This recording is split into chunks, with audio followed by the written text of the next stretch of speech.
네, 자, 육아 프로그램 2부가 시작이 되었습니다. 다 같이 여러분 채팅창으로 다시 한번 짝짝짝 시작 우와 하면서 좀 응원의 좀 환호성을 텍스트로 한번 쳐볼까요? 네, 어떻게 치는지 제가 좀 이따가 보도록 하겠습니다. 많은 분들께서 2부에 대해서 기대가 많다고 너무너무 듣고 싶으시다고 아까 전부터 채팅 많이 남겨주고 계시는데요. 저도 너무너무 기대가 돼서 여러분들의 채팅에 공감이 되었었습니다. 마침 오늘 마침 식목일이라서 그런지 자연까지 생각하는 유한킴블의 육아 프로그램 더더욱 와닿네요. 뭐 이렇게 말씀해 주시네요. 맞네요. 오늘 식목일이네요. 그렇죠. 예전에는 식목일이 공휴일이었는데 요즘에는 이제 식목일 공휴일이 아니잖아요. 여기서 식목일 공휴일 세대 혹시 있으신가요? 네. 공휴일 세대 있으시군요. 네. 지금 아마 보고 계시는 많은 분들이 아마 식목일 공휴일 세대가 아니실까 싶습니다. 그만큼 정말 중요한 날이죠. 물론 공휴일이 아니다라고 해서 중요한 날이 아닌 건 아닌 것만큼 식목일 정말 중요한 날이니까 꼭 우리 자녀들과 주변인 많은 분들께 식목일이라고 말씀해 주시길 바라겠습니다.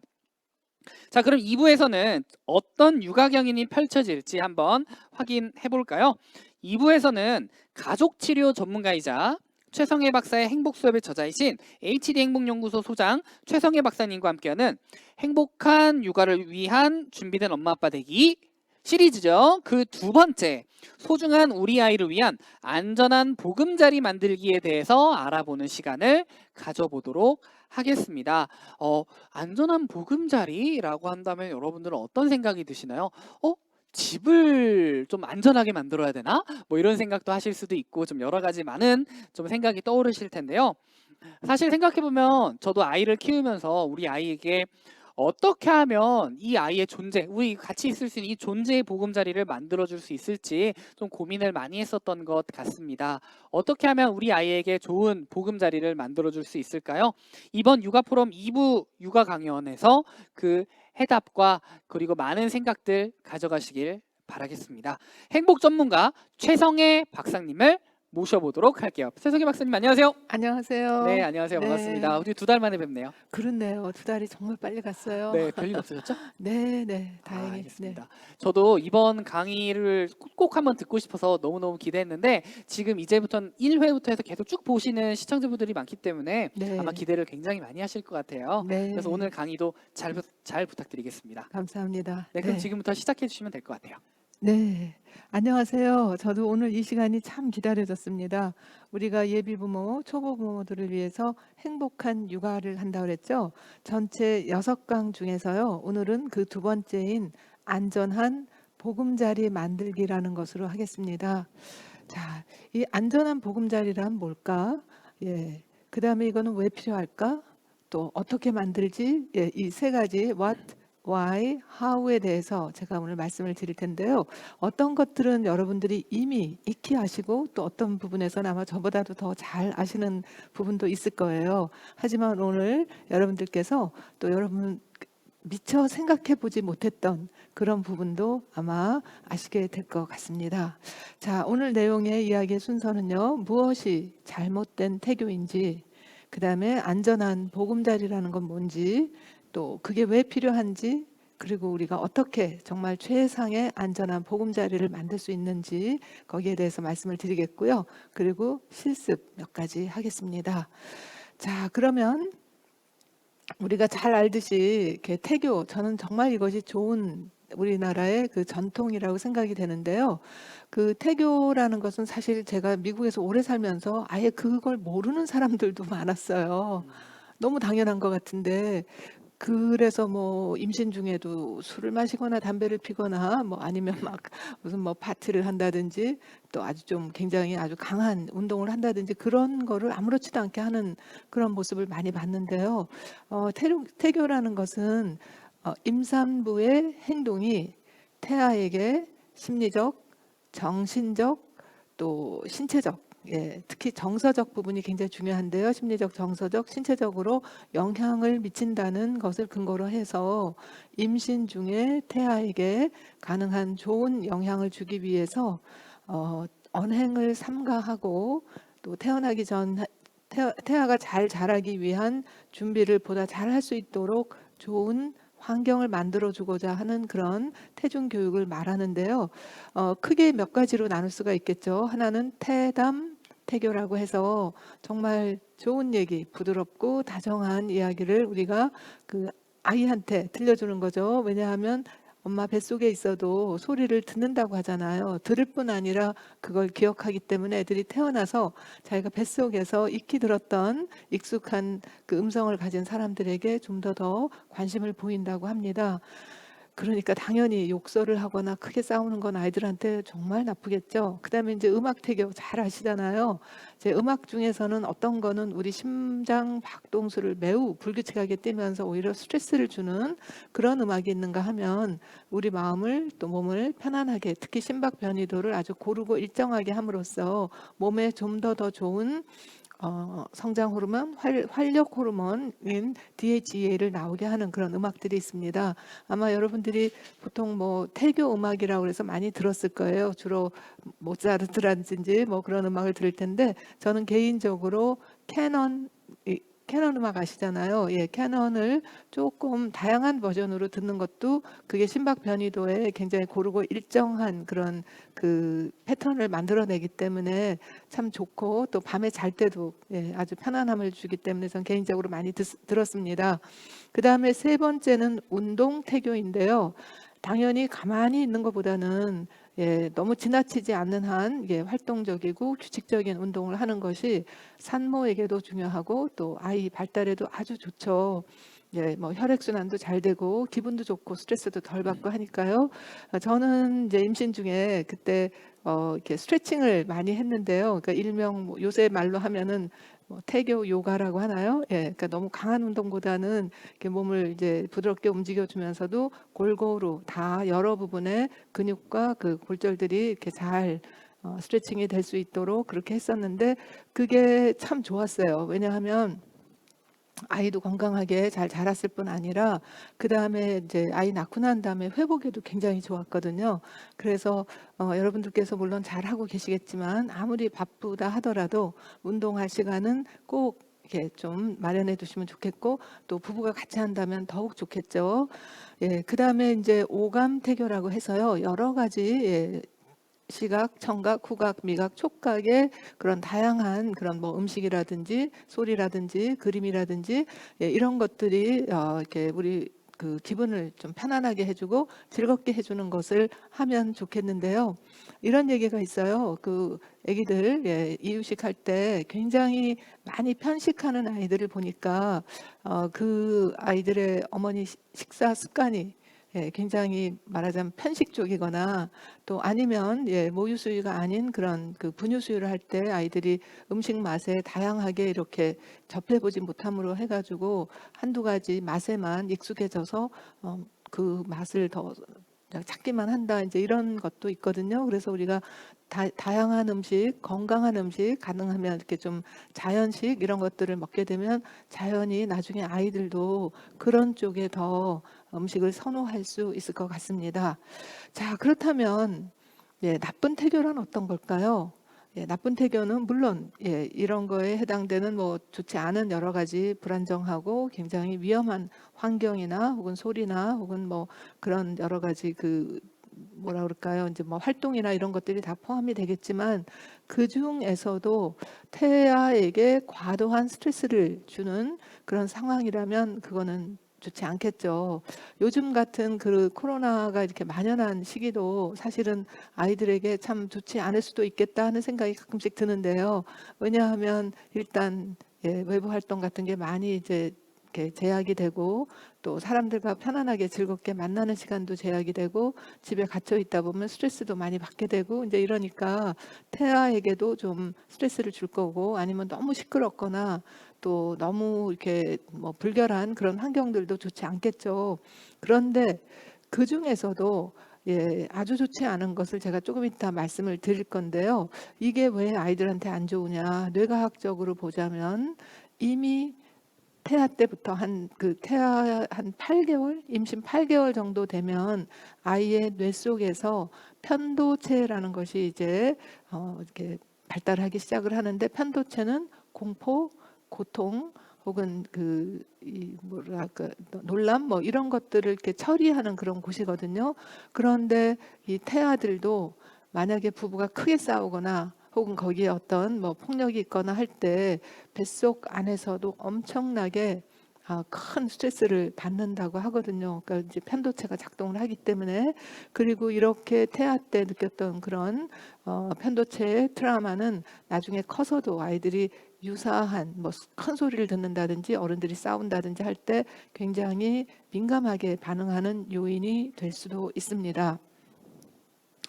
따라서 우리가 이제 정말 가장 나쁜 태교라고 한다면 다른 어떤 것보다도 그 아이를 지금 잘 키우고 있는, 뱃속에서 키우고 있는 산모에게 가해지는 여러 가지 과도한 스트레스라고 할 수 있겠죠. 뭐 날씨가 너무 춥거나 너무 덥거나 혹은 영양이 너무 부실하거나 뭐 이런 것도 다 포함이 되겠지만, 특히 공기가 아주 나쁜 거, 미세먼지 이런 것도 포함이 되겠지만, 저는 그거보다도 산모의 마음에, 정신에, 정서적으로 주어지는 그런 스트레스인데, 가장 큰 것이 되게 감정적 스트레스와 관계적 스트레스라고 할 수가 있겠습니다.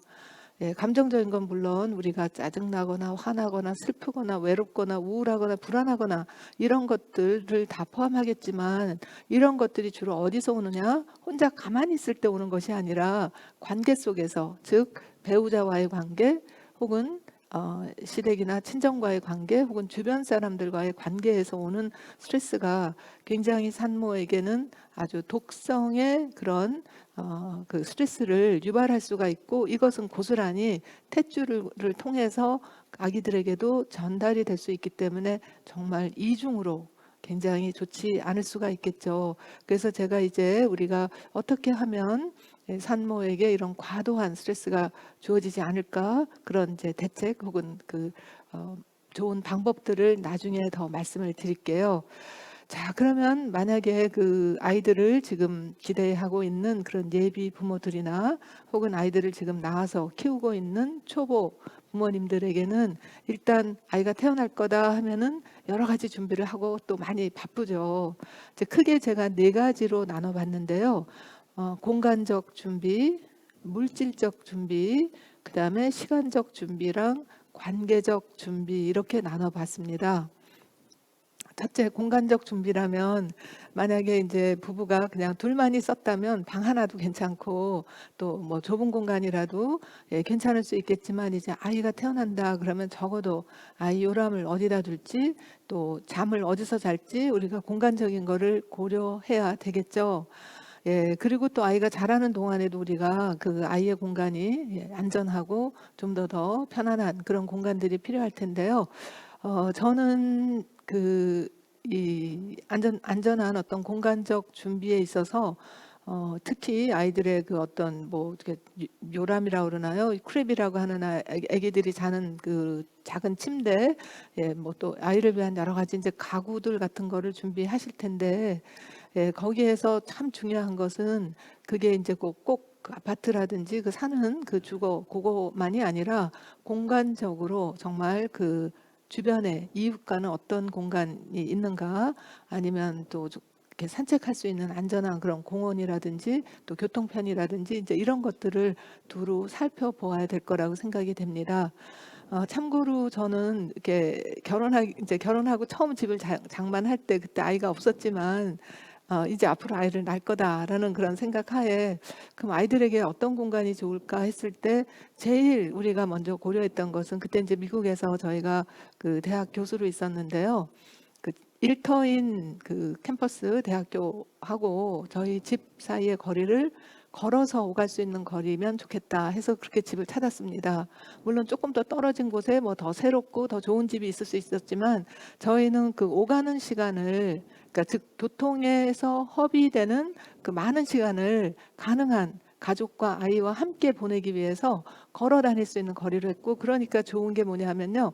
일단 교통으로 왔다 갔다 하면서 그게 그냥 단지 시간만이 아니라 그 교통체증이라든지 뭐 이런 것들이 오는 그 주는 많은 스트레스 있잖아요. 그것이 훨씬 줄어져서 그 정신적인 시간 여유 또 그 여러 가지 그런 그 여유들을 시간과 정신의 여유를 우리가 가족과 아이들과 함께 그렇게 보낼 수 있어서 그게 참 좋았다고 생각이 되거든요. 물론 마당에 있는 집이고 또 햇빛이 잘 드는 집, 예, 그런 것을 우려로 이제 그러니까 우선으로 고려를 해가지고 그렇게 이제 공간을 준비했던 생각이 듭니다. 그리고 공간적인 거는 집 안에서 본다 하더라도 집 안에도 뭐 여러 가구들이 많이 있을 수 있는데요. 저희는 아이들이 어릴 때 그냥 거실 전체에 거의 가구를 다 없앴습니다. 그래서 아이들이 그냥 마음대로 기어 다닐 수 있게 했는데요. 부딪히거나 뭐 이렇게 다칠 염려 없이. 근데 나중에 보니까 아이들이 그렇게 기어 다니는 시기에 마음껏 기어 다니는 것이 아이들의 여러 가지 신체적인 그다음에 인지적인 그다음에 이제 사회적인 그런 발달에 매우 도움이 된다는 걸 나중에 알게 되었습니다. 물질적인 준비로는 당연히 뭐 제일 먼저 우리가 생각하는 게 아기들의 옷이겠죠. 옷, 담요 혹은 뭐 베이비 아기 요람 이런 것들을 준비하겠는데요. 저는 그렇게 생각해요. 그 물질적인 거 참 뭐 좋으면 좋을수록 어디서 들었더니 강남에서 제일 비싼 그 애기 유모차가 2천만 원이라는 말을 어디서 들었어요. 그런데 그 아이는 그게 2천만 원짜리라는 걸 알까요? 사실 더 좋은 것은 그 아동 발달 학자들이 보니까 아이들은 양육자, 특히 이제 엄마나 아빠하고 이렇게 딱 밀착되어서 서로 피부 접촉을 하고 심장 고동을 느낄 수 있을 때가 훨씬 더 안정감을 느낀다고 하거든요. 그래서 유모차보다는 우리가 아이들을 포대기나 혹은 이렇게 뭐라 그러죠? 이렇게 앞에 이렇게 매는 그런 것들이 어떤 면에서는 아이에게 더 좋을 수도 있고요. 옷 같은 경우에도 비싼 옷 이런 거보다는 정말 안전하고 아이들이 또 뭐 한두 살 되고 그러면 많이 흘리기도 하고 이러는데 그 빨기 쉽고 깨끗한 그런 것들이 훨씬 좋지. 어른들 생각에 유명 브랜드 옷 아니면은 또 보기 좋고 예쁜 거 이런 거보다는 예, 아이 중심으로 보는 것이 훨씬 더 좋을 것 같습니다. 자, 시간적 준비는 아까 제가 잠깐 말씀드렸지만 예, 여러 가지 우리가 이제 불필요한 시간을 부부 그리고 또 아이에게 많이 이제 주어야 되기 때문에 그 이전까지 정말 일하느라 공부하느라 혹은 뭐 다른 일을 활동을 하느라고 소비했던 그런 시간들의 거의 대부분이 이제 아이를 낳고 나서는 아이한테 이렇게 쏟아야 되는 거죠. 제가 언니들이 많은데요. 우리 언니들이 그러더라고요. 제가 이제 임신 막달이 되니까 배도 불러오고 잠자기도 너무 힘들고 그냥 이리 돌아눕기도 힘들고 저리 돌아눕기도 힘들고 똑바로 누워도 힘들고 막 엎드리지도 못하고 이제 그래가지고 아유 아이 좀 빨리 낳았으면 좋겠다 그랬더니 언니들이 하나같이 그러니까 이미 이제 아기를 낳아봤던 경험이 있으니까 그래도 뱃속에 넣고 다닐 때가 훨씬 낫다. 예. 저는 그 말을 진짜 아이가 태어난 후에 알게 됐어요. 예. 뱃속에 있을 때는 그냥 함께 먹고 함께 자고 하니까 예, 그냥 제 시간이 아이 시간이고 아이 시간이 제 시간이고 뭐 이랬었는데 일단 아이가 제 몸 바깥으로 나오니까 예, 먹는 거, 자는 거, 입는 거, 재우는 거, 뭐 아니 저기 씻기는 거, 뭐 이런 모든 것들이 아이를 위해서 들어가야 되는 그러다 보니까 사실 요즘은 뭐 산후조리원도 있고 또 이렇게 돌보미도 있고 근데 제가 미국에 있을 때는 거의 제가 다 혼자 하니까 그 두 번째 아이 낳고 이랬을 때는 진짜 신생아 때는 화장실 갈 시간, 뭐 샤워할 시간도 예, 제대로 제가 원하는 시간에 할 수 없을 정도로 샤워하려고 그러는데 아이가 울면 달려가야 되고 화장실 가려고 하는데 아이가 또 예, 뭐 울면 또 가서 이렇게 돌봐줘야 되고 이제 그런 것처럼 정말 제 시간이 없다라는 거를 뼈저리게 느꼈었거든요.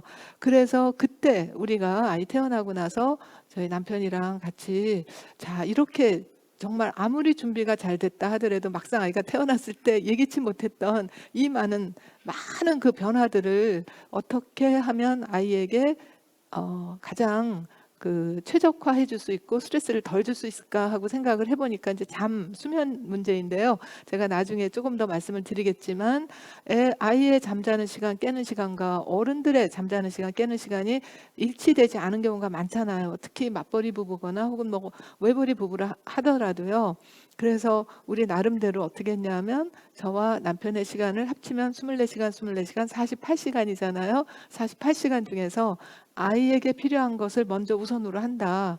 예를 들어서 저희 남편은 좀 일찍 자고 일찍 일어나는 스타일이고 저는 좀 늦게 자고 늦게 일어나니까 그 일찍 자는 제 남편이 먼저 자고 나서는 늦게까지 아이하고 같이 놀다가 아이가 자고 나면 아침에 제가 조금 더 자고 남편이 일찍 일어나서 아이랑 놀아주다가 이제 출근을 하고 이런 식으로 하면서 정말 아이에게 필요한 시간을 많이 확보해 주기 위해서는 부부가 함께 시간을 합쳐야지 네 시간 내 시간 누가 더 자느냐 덜 자느냐 이거 가지고 싸운다는 거는 둘에게도 아주 굉장히 좋지 않지만 아이에게는 더욱더 아이는 아무것도 모르고 부모의 갈등 속에서 이리저리 치이면서 자라게 되는 거겠죠.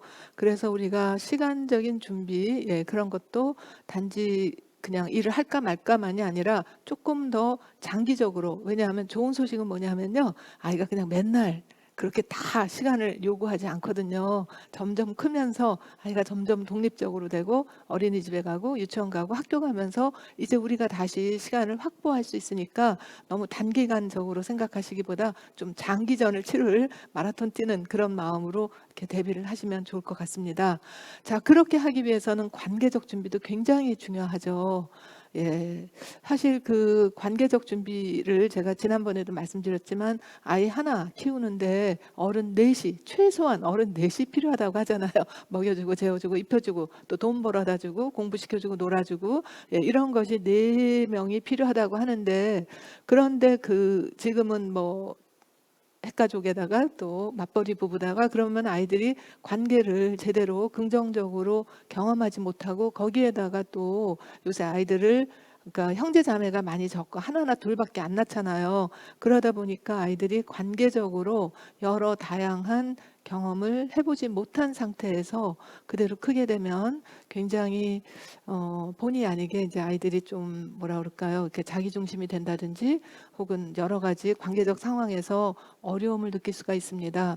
그런데 제일 좋은 것은 관계 속에서 아이들이 어떻게 대응하는지 어떻게 관계를 잘 형성해 나가는지에 가장 좋은 학교는 바로 부모의 관계거든요.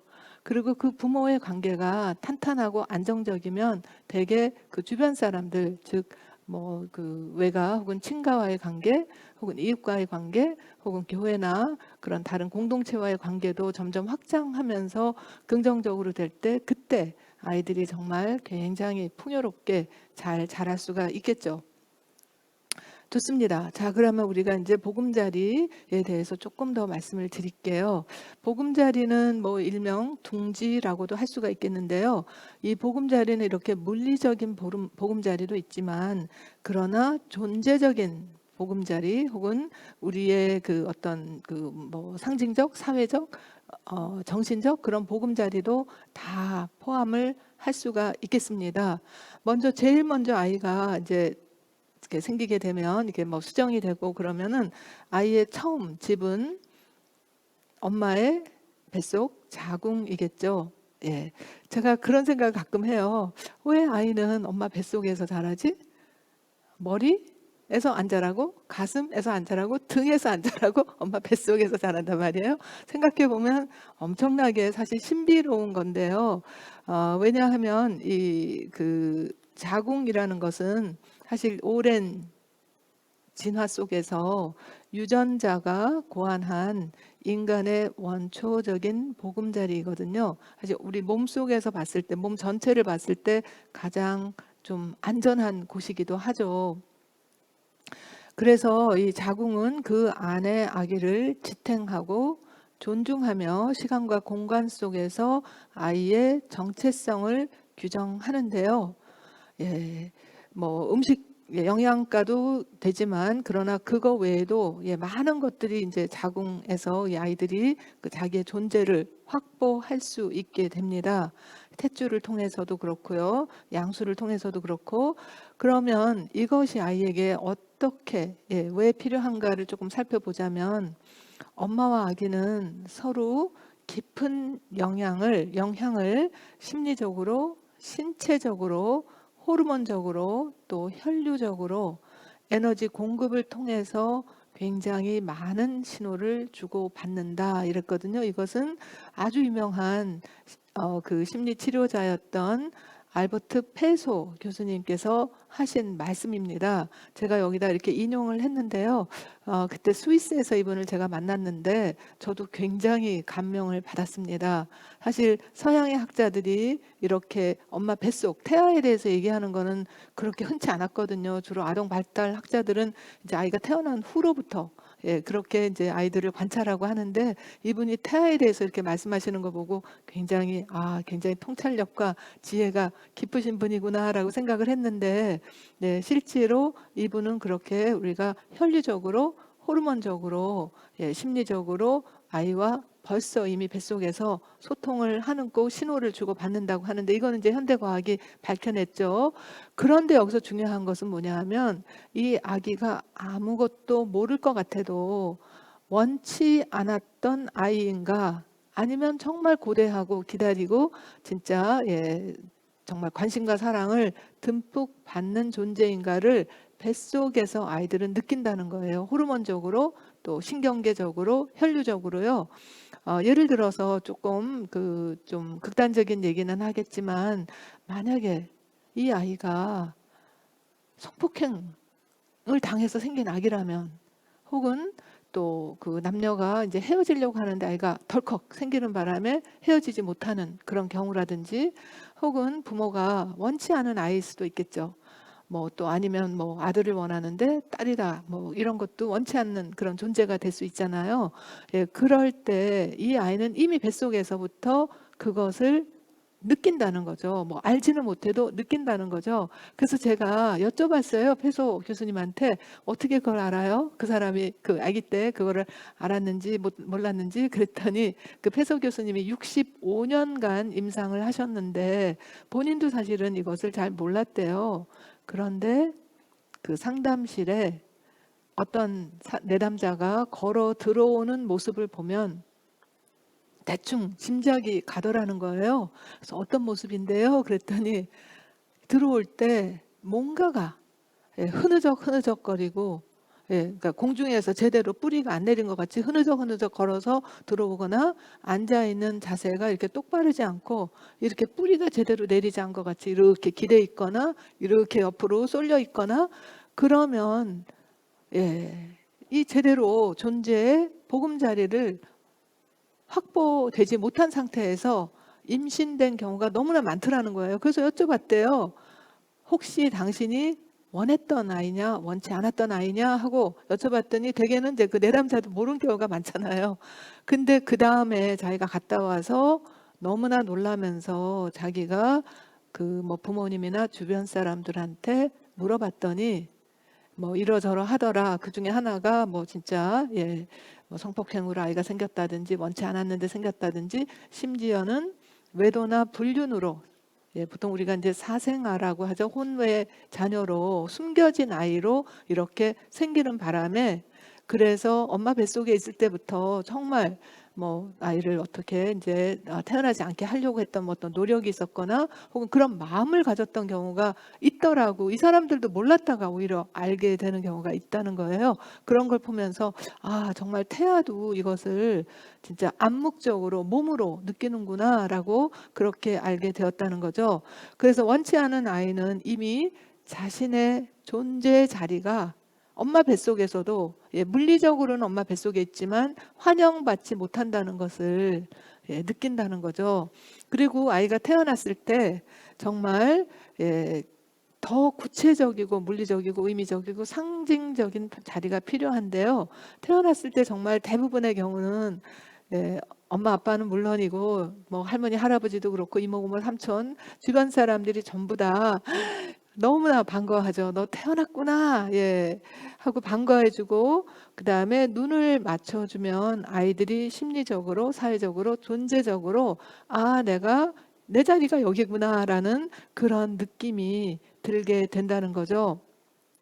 그런데 만일 아까 같은 그런 여러 가지 상황에서 또 부부가 이제 뭐 굉장히 갈등이 있거나 뭐 하여튼 여러 가지 어려운 상황에서 아이가 태어났는데 자신을 맞이하는 환영의 눈이 없다는 것은 아이에게 엄청난 충격이 되는 경험이라는 거예요.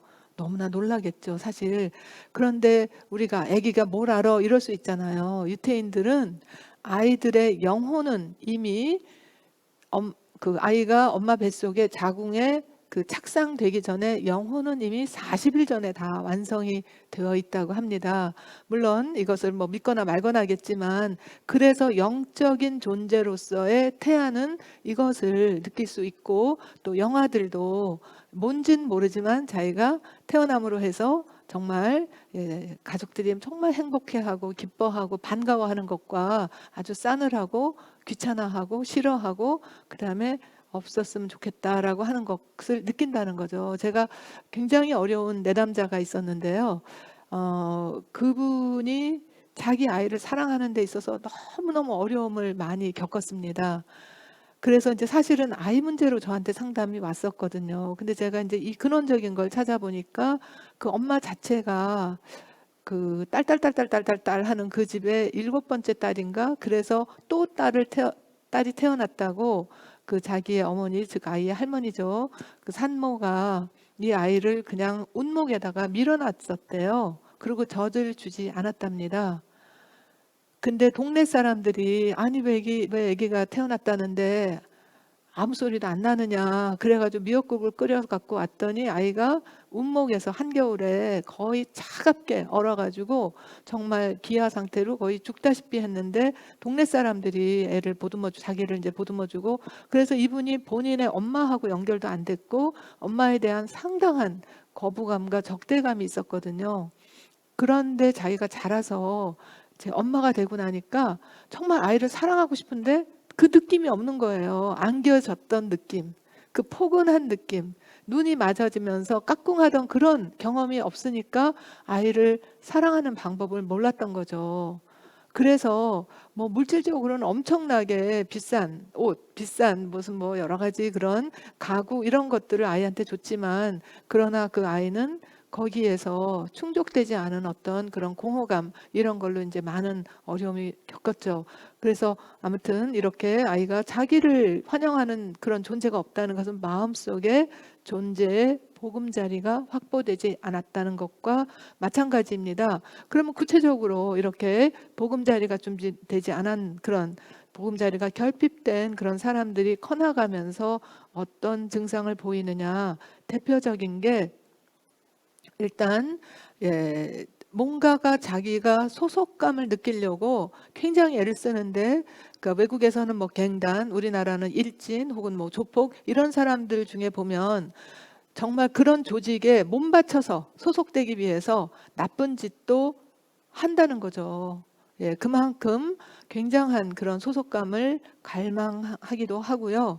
그 다음에 아니면 이 세상에 자기가 자리가 없으니까 다른 세상을 찾아서, 그 다른 세상이 뭐 때로는 뭐 예술이나 혹은 운동이나 이런 만화나 뭐 이런 것도 있을 수 있지만, 좀 판타지 뭐 아니면은 굉장히 뭐 이렇게 뭐 술이나 마약 이런 것처럼 조금 더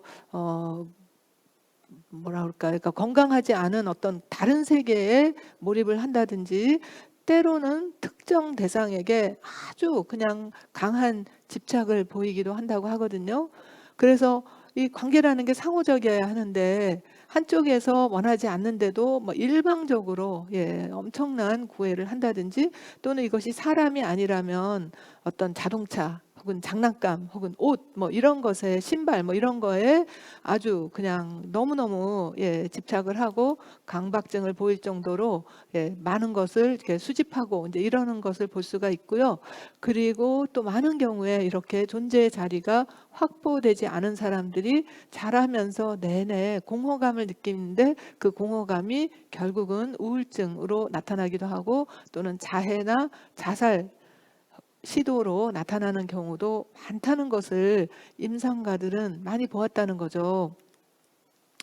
자, 그래서 우리가 보통 요새 이제 그 뭐 금수저니 은수저니 뭐 이런 얘기 막 하잖아요. 흙수저니 이런 거 할 때 저는 그것이 꼭 물질적인 것만이 아니라, 그러니까 이제 비싼 무슨 뭐 산후조리원 가서 하루에 뭐 몇백만 원씩 주고 그 온갖 호강을 한다. 그리고 아이들을 굉장히 비싼 명품 유아용품을 쓰게 한다. 혹은 뭐 어쩌고 저쩌고 뭐 뭐라 그러죠? 무슨 유기농 덴마크인가 뭐 어딘가 뭐 저기 뉴질랜드인가 뭐 거기서 하는 뭐 유기농 사냥 초유를 어떻게 먹인다 뭐 이런 여러 가지 그런 물질적인 것도 있겠지만 더 중요한 것은 정말 아이들의 원초적 보금자리가 안전하고 그리고 정말 그 뭐랄까 편안하고 그리고 이것이 정서적인 그런 그 풍요로움이 있는 그런 자리를 확보해 주는 것이 더 중요하다고 생각이 됩니다. 그리고 이거는 사실 돈이 많이 드는 것도 아니거든요. 예를 들어서 엄마가 평정심을 갖는다. 즉 스트레스를 덜 받고 그런 스트레스 상황을 가능하면 피할 뿐 아니라 스트레스 상황에서조차도 평정심을 갖는다면 이거 제가 나중에 가르쳐 드릴게요. 그 다음에 또 이렇게 행복한 정서적인 보금자리를 가기 위해서 나중에 과제로 드리겠지만 행복일기 쓰는 것도 그래서 내 안에 좀 더 고마운 그런 것들을 더 많이 찾을 수 있는 그런 마음의 여지를 만들어 놓는다는 거 그리고 가볍게 운동하고 건강한 음식 먹는 거 규칙적 생활하는 거 이런 것들은 결코 돈이 많이 드는 것이 아니고 어떤 면에서는 시간이 많이 걸리는 것도 아니지만 얼마든지 우리가 아이들이 뱃속에 있을 때부터 그리고 아이가 태어난 후에도 정말 원초적인 안전한 그런 보금자리를 만들어 줄 수 있는 좋은 방법들이겠죠. 자, 이것이 왜 필요하냐 하면 갓난아기들이 가만히 누워 있고 잠만 자고 이러니까 모를 것 같지만 사실은 이때 이 영유아기 때 굉장히 불안정하고 스트레스를 많이 받고 그리고 굉장히 갈등이 많은 그런 상황에서 자라서 제가 지난번 말씀드렸던 아동기 부정적 경험을 많이 했던 아이들이 이제 크면은 스트레스에 굉장히 취약하게 됩니다. 그래서 뭐 어떤 면에서는 막 과도한 어떤 성취를 하는 공부를 너무 열심히 하려고 한다든지 아니면 뭐 운동을 너무 열심히 하려고 한다든지 이러면서 과도한 성취를 해서 어떻게 보면 소위 말하는 잘 나가는 혹은 성공하는 그런 뭐 직업도 가질 수 있고 학교도 갈 수 있고 뭐 이렇게 되지만 그러나 이제 살다 보면 이렇게 좋을 때도 있고 나쁠 때도 있고 힘들 때도 있고 하는데 그럴 때 슬럼프에 빠지면 잘 헤어나오지 못하는 경우가 많습니다. 인생이라는 긴 여정에서 좋은 일만 있는 건 아니잖아요. 그런 슬럼프에 빠졌을 때 잘 나오지 못하는 것은 그만큼 회복 탄력성이 적다는 거고 그 이유는 신체적 혹은 정서적 자기 조절력이 부족하기 때문이기도 하거든요. 이것도 나중에 제가 아이들한테 어떻게 이런 정서적인 신체적인 회복 탄력성을 키워줄 수 있는가를 말씀드릴게요.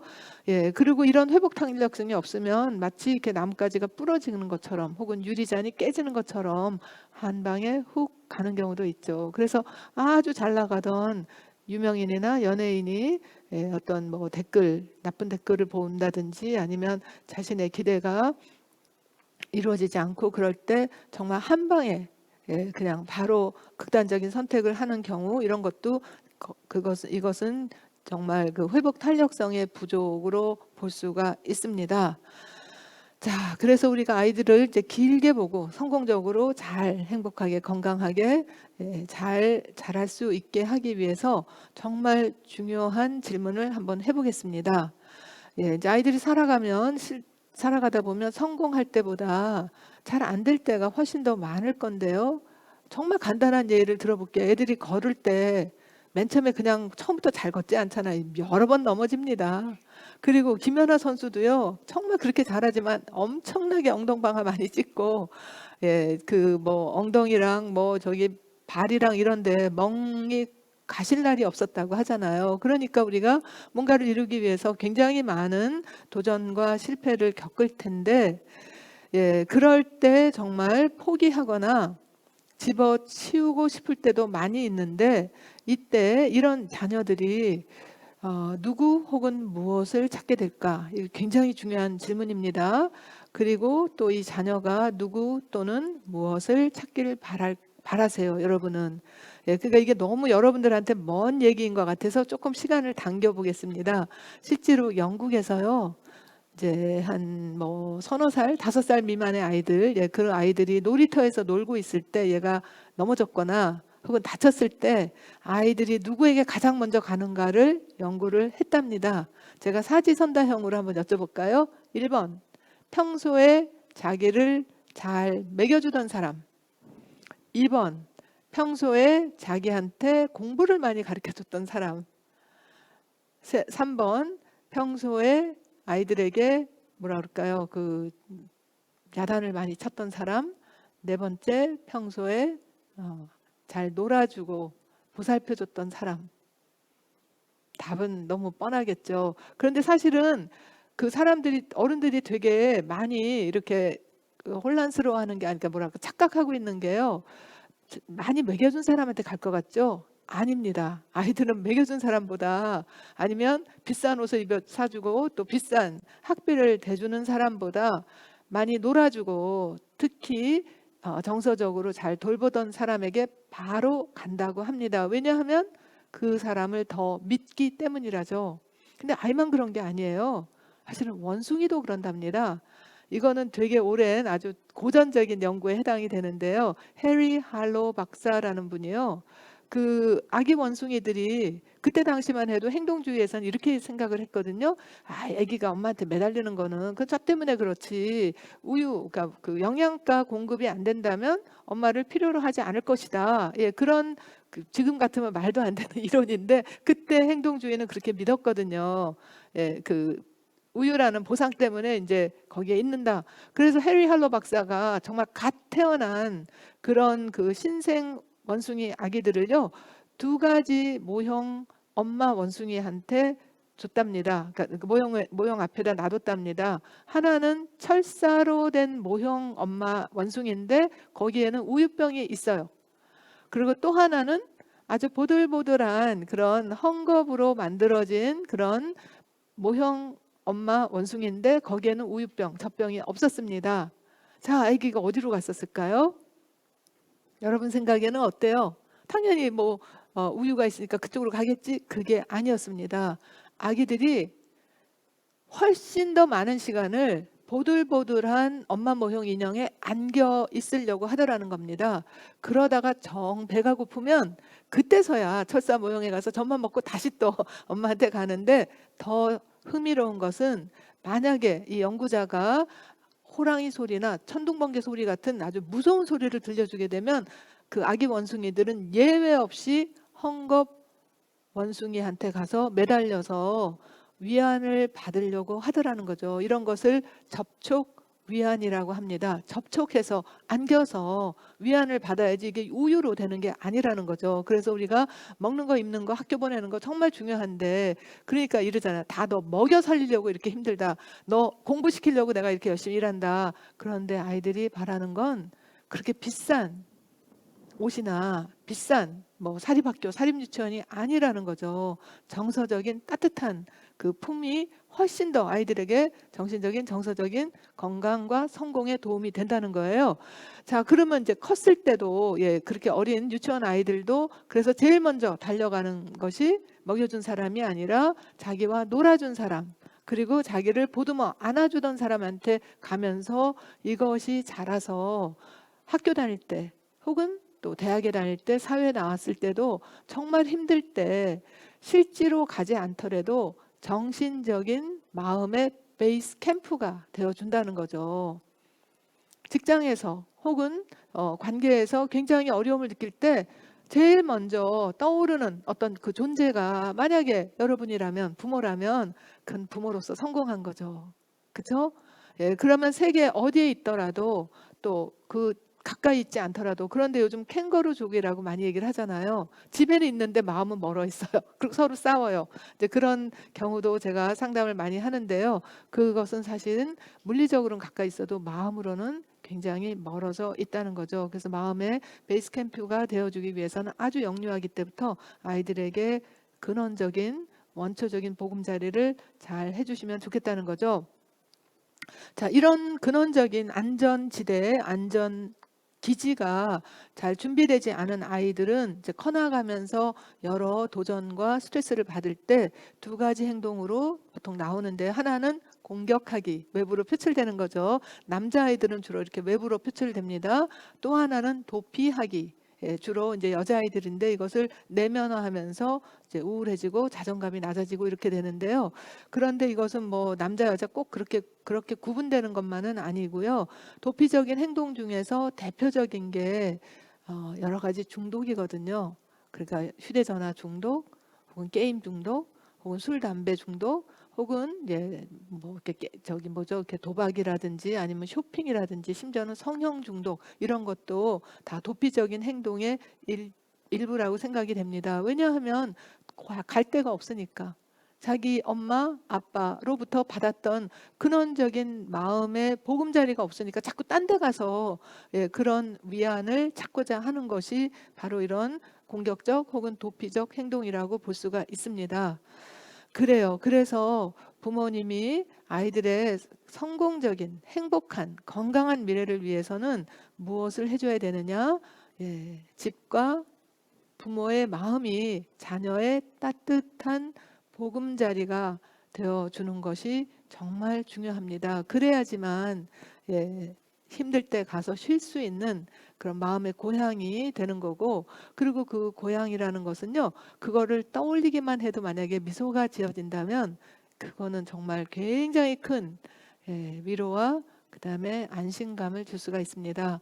사실 저희 어머니께서 이제 돌아가신 지가 좀 됐고, 지난 3월 말일이 이제 어머니 생신이었는데, 제가 그날 어머니를 떠올리기만 해도, 그리고 늘 돌아가셨지만 제 마음속에는 이렇게 저를 지켜보고, 뭐라 그럴까, 이렇게 보듬어주고, 그다음에 이제 잘 되기를 바라고 이렇게 행복해 하신다는 그런 그 이미지가 있거든요.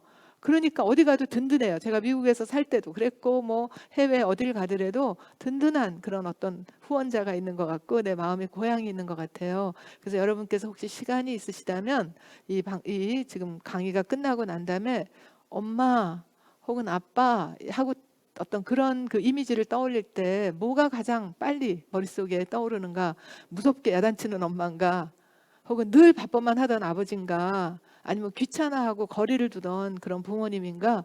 만약에 그런 이미지가 떠오른다면 여러분들이 정말 나의 근원적인 보금자리가 어딜까? 그리고 나는 아이들에게 어떠한 마음의 보금자리가 되어줄까라는 것을 다시 한번 생각해 보실 수 있을 거예요. 자, 그래서 이 보금자리는 엄마 뱃속에서만이 아니라 태어나서도 영유아기, 사춘기, 보통 한 뭐 아이들이 이제 집을 떠나서 대학을 가거나 사회로 진출할 때까지는 쭉 필요할 텐데, 그런 그 부모와 가정이 마음의 보금자리가 되어준다면 정말 좋겠죠.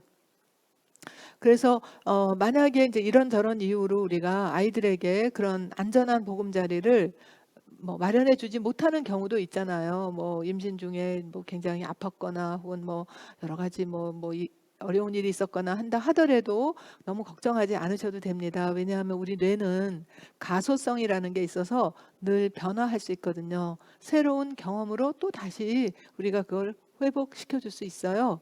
그래서 어떤 걸로 우리가 마음의 보금자리를 다시 이렇게 확보하고 회복해 줄 수 있느냐 하면, 그리고 이미 아이가 컸다 하더라도요, 말귀를 알아들을 수 있을 정도만 되면 아이한테 이제 그러니까 태몽에 대해서, 물론 나쁜 거는 얘기하지 마시고, 뭐 태몽에 대해서 엄마가 너를 임신했을 때 네가 내 엄마 뱃속에 있을 때 엄마가 이런 꿈을 꿨다, 혹은 뭐 이런 일이 있었다. 그리고 그다음에 이름의 뜻도 요새는 굉장히 이름을 잘 지어주잖아요. 그러니까 이름의 뜻을 너의 이름의 뜻은 이런 거다라고 이렇게 해주게 되면 아이들이 나의 그 정체성 혹은 나의 존재 혹은 나의 그 어떤 삶의 지향이 이런 거구나, 부모님이 이런 걸 바랬구나라는 걸 우리가 알 수가 있겠죠. 그래서 이름의 뜻을 말해주는 것도 굉장히 도움이 되고요. 그리고 그 다음에 이제 가족과 화목하게 지내는 거 너무너무 중요한 거죠. 공동체와 화목하게 지내는 거요. 그래서 이제 끝으로 제가 몇 가지 우리가 이제 기본으로 돌아가서 그래서 먼저 할 것은 아이들을 뭐 토익 잘 보고 명문대 가고 이런 거보다는 아이 존재 자체가, 정말 존재 자체가 너무나 고맙다, 너무나 소중하다, 그렇게 보는 것이 존재의 보금자리를 해주는 거고요. 좀 더 구체적으로 말씀을 드리자면, 아이를 잘 키우기 위해서는 우리가 선물을 사는 것보다 우리 자신이, 부모 자신이 아이에게 선물이 되어주라, 이렇게 말씀드리고 싶어요. 제가 아까 말씀드렸듯이 저희 부부가 시간을 합쳐서 사실 굉장히 바빴잖아요. 저도 그때 이제 박사과정 마치고 그리고 뭐 논문 쓰고 예 그런데 제가 잠시 저의 그 커리어를 잠시 멈췄거든요.